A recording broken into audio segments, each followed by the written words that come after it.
జగన్ దాదాపుగా అభ్యర్థులందరినీ ఈ నెలాఖరికే ఫైనల్ చేసేస్తారు. ఇప్పటికే అన్ని నియోజకవర్గాలకు సంబంధించి ఎవరెవరికి వస్తది, ఎవరెవరికి రాదు అని చెప్పేశారు. ఎవరెవరికి మళ్ళీ అవకాశాలు ఇస్తామన్నది కూడా చెప్పేశారు. ఇంకా కొన్ని జరుగుతూ ఉన్నాయి.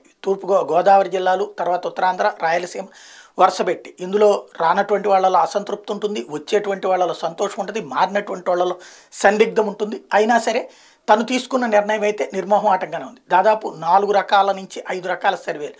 ఐపాక్ ఒక్కటే కాదు, అవినాష్ రెడ్డి వాళ్ళ సర్వే, చెవిరెడ్డి భాస్కర్ రెడ్డి వాళ్ళ సర్వే, ఇంటెలిజెన్స్ సర్వే, జగన్ వేరే వాళ్ళతో చేయించుకున్నట్టు సర్వే, ఇన్ని రకాలైనటువంటి సర్వేలను క్రోడీకరించుకుని తయారు చేసుకున్న నివేదికతో ఆధారంగా జగన్ తీసుకున్న నిర్ణయాలు. అభ్యర్థుల మార్పు, ప్రభుత్వం మీద ఇష్టం ఉంది, జగన్ మీద ఇష్టం ఉంది, ప్రభుత్వ పథకాల మీద ఇష్టం ఉంది. కానీ స్థానికంగా ఉన్నటువంటి నాయకత్వాల మీద ఉన్నటువంటి లోపం, ఇంకోటి కార్యకర్తలకి, స్థానికంగా ఉన్న ప్రజాప్రతినిధులకి పడకపోవడం, కొంతమందిని నియోజకవర్గాలు మారిస్తే కొత్త వాళ్ళు పాత వాళ్ళ మధ్యన సంఘర్షణ వాతావరణం, వీటి కారణంగా ఎదురయ్యేటువంటి ఇబ్బందుల్ని దృష్టిలో పెట్టుకుని ముందు తాత్కాలిక పరిష్కారం, శాశ్వత అవకాశాలు అన్నటువంటి కోణంలో నుంచి సాగుతోంది. ఈ లిస్టుల్ని ఫైనల్ చేసుకోవడం అయిపోతుంది.